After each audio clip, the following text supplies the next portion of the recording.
សិល្បករនិង influencer កំពុងខ្នះខ្នែងប្រកាសដល់អ្នកចង់ចូលរួមបរិច្ចាគស្បៀងនិងរបស់របរប្រើប្រាស់ដល់ជនភៀសសឹកអាចយកទៅទីតាំងនេះបាន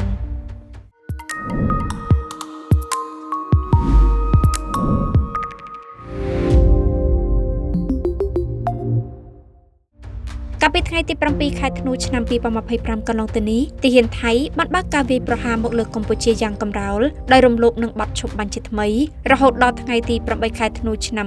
2025នៅតែមិនឈប់និងបន្តការបាញ់ប្រហារមកលើកងកម្លាំងកម្ពុជាជាបន្តបន្ទាប់ដែលនេះក៏បានធ្វើឲ្យប៉ះពាល់ដល់ប្រជាជនសូម្បីតែក្មេងៗកំពុងសិក្សានៅសាលារៀនក៏បានផ្អាកបណ្ដោះអាសន្នភ្លាមៗផងដែរក្នុងនោះដែរទស្សនវិជ្ជានៃការរត់ភៀសខ្លួនរបស់ប្រជាជនកម្ពុជាស្វែងរកទីទួលសុវត្ថិភាពនិងទស្សនវិជ្ជាសិស្សក្មេងៗដែលរៀននៅសាលាតាមព្រំដែនកម្ពុជាថៃបានរត់ចេញពីថ្នាក់រៀនយ៉ាងពិតភ័យខណៈសាលារៀនត្រូវផ្អាកដំណើរការភ្លាមៗដោយសារយោធាថៃបានបើកការបាញ់ប្រហារមកលើកងកម្លាំងកម្ពុជានៅព្រឹកថ្ងៃទី8ខែធ្នូបានធ្វើឲ្យប្រជាជនកម្ពុជាបង្ហាញការខ្លាចចិត្តយ៉ាងខ្លាំងដែលកម្ពុជាទទួលរងការឈ្លានពានពីថៃដែលឡែកស្របពេលការភៀសខ្លួនរបស់ប្រជាជនកម្ពុជាបានកើតឡើងជាថ្មីម្ដងទៀតបន្ទាប់ពីការវាយប្រហាររបស់ថៃនោះគេក៏បានឃើញមហាជនមួយចំនួនបាននឹងកំពុងបរិច្ចាគស្បៀងអាហារនិងសម្ភារៈប្រើប្រាស់សំខាន់ៗជូនដល់ជនភៀសសឹកផងដែរជាស្ដែងក្នុងនោះគេក៏បានឃើញលោកហេងវិសាលអ្នកនាងជាស្រីនី